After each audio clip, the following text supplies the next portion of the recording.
Relisons la toute première déclaration de Maurice Kamto en 2012 après sa démission du gouvernement. Démission. Le 30 novembre 2011, j'ai annoncé mon retrait de mes fonctions au sein du gouvernement de la République. Tout d'abord, je l'ai fait avec loyalisme, au terme d'une démarche républicaine respectueuse de la très haute fonction et des prérogatives du chef de l'exécutif. Je l'ai fait dans la conscience des devoirs liés à mes charges publiques et le souci de m'en acquitter jusqu'au bout. Ensuite, je l'ai fait par patriotisme.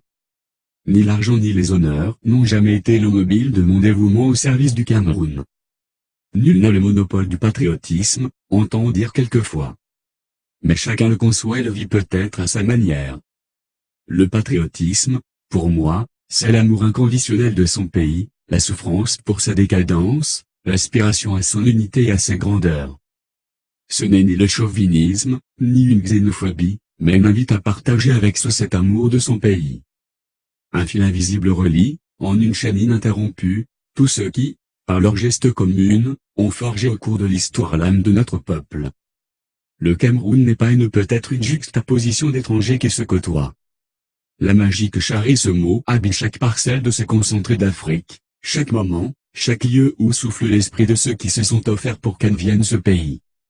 Une force des profondeurs, un sentiment non appris, cheville à lui notre rêve de puissance.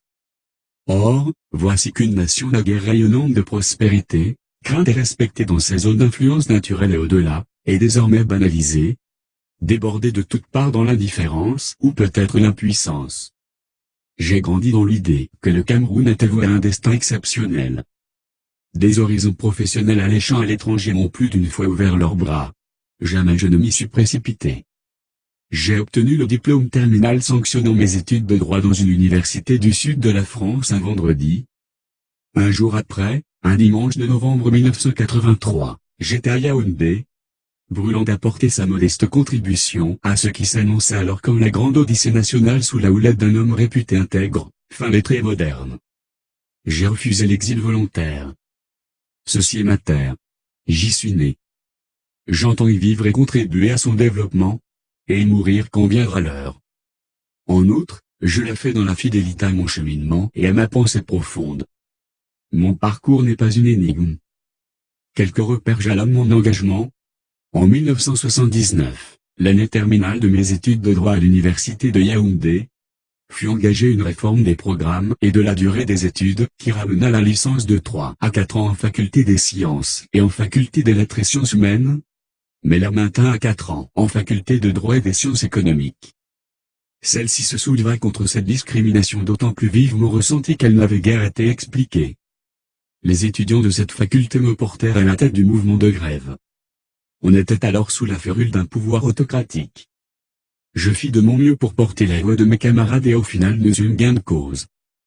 C'était une question de principe, une lutte contre l'injustice dont étaient victimes nos jeunes cadets, car la réduction de la durée des études, finalement étendue à notre faculté, ne s'appliquait guère à nous qui étions déjà en 4e année de licence, et nous le savions dès le départ. En 1985, prié de rendre compte de l'ouvrage d'un collègue de l'université de Yaoundé, philosophe bien connu chez nous, sur l'idée sociale du chef de l'État, je me suis risqué à en faire une présentation critique. Cet exercice des plus classiques m'a valu un séjour en prison, dans les geôles de la BMM de Conakry. Devant la querelle des égaux, qui domina le débat public quelque temps après, j'ai pris du champ et commis 2 ouvrages, L'urgence de la pensée et Déchéance de la politique, qui expriment ma pensée profonde sur l'état politique de notre société. En 1992, face à la profonde aspiration de notre peuple au changement, je me suis engagé lors de la campagne électorale pour l'élection présidentielle de cette année-là, en apportant mon soutien au candidat de l'Union pour le changement, qui proposait un mandat limité pour une période transitoire de 2 ans, afin de mettre en place des règles de jeu politique consensuelles. En 1994, j'ai répondu présent à l'appel du devoir national, face à un péril extérieur sans précédent dans notre histoire, qui porte atteinte à l'intégrité territoriale et à la souveraineté de notre pays. La péninsule de Bakassi et la zone du lac Tchad étaient occupées par des forces armées étrangères. Je n'ai pas eu la moindre hésitation quand le chef de l'État m'a donné l'occasion de servir une si haute et noble cause. En 2004, j'ai accepté d'entrer dans le gouvernement de la République. Mes désaccords sur bien des aspects de la conduite des affaires du pays étaient connus. Mais j'ai toujours pensé la politique comme une recherche collective, dans le dialogue des contraires, voire des antagonismes, de ce qu'il y a de meilleur pour la vie d'une nation. Il faut pour cela de l'humilité et de la tolérance, une capacité à faire échec à l'arrogance des vainqueurs temporaires et à la vanité des détenteurs d'une vérité absolue. C'est en ce sens que j'ai écrit inlassablement, depuis les années 1990 et dans divers supports, que la concertation doit être au cœur de la conduite de la politique de la nation, parce qu'elle impose le respect de celui qui pense différemment, présomption qu'il est nanti de quelque intelligence, qu'il est porteur d'une possible contribution à la quête concertée des solutions pour le progrès collectif.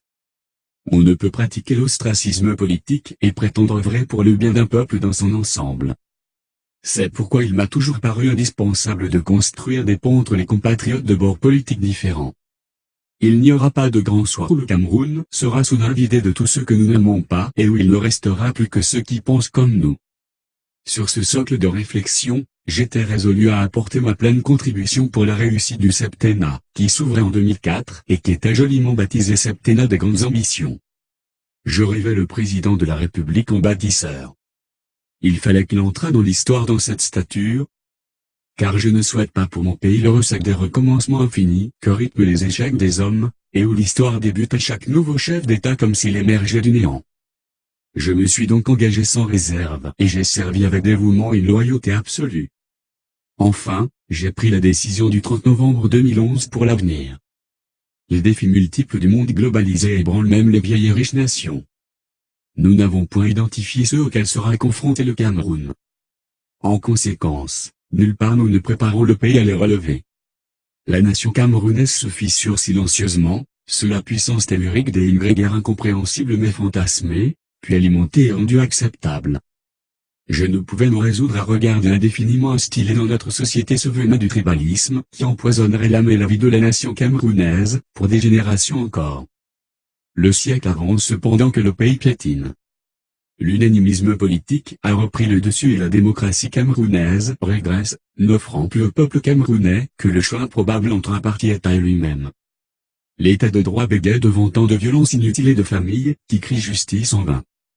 La tragédie se noue à nos portes et nous refusons de voir les conditions de vie infrahumaines du plus grand nombre et le chômage massif des jeunes, mêlés au chaos urbain, annoncent des explosions sociales à venir. Les replis identitaires nous appellent en urgence à la réflexion sur le vivre ensemble dans notre patrie commune, y compris en entendant la parole de nos compatriotes anglophones, dont le mal-être ruine progressivement les ferveurs des retrouvailles fraternelles de 1961 et expose le pays à la déchirure.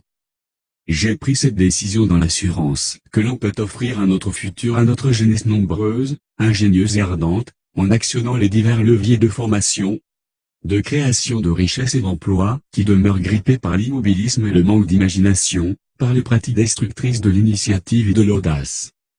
Je l'ai fait avec la ferme conviction qu'ensemble, hommes et femmes, jeunes et moins jeunes, rassemblés et unis dans la foi commune en cette terre des douleurs et des promesses, nous pouvons refonder le Cameroun, enraciner l'économie nationale dans une agriculture modernisée et une industrie conquérante. Construire une économie du savoir dont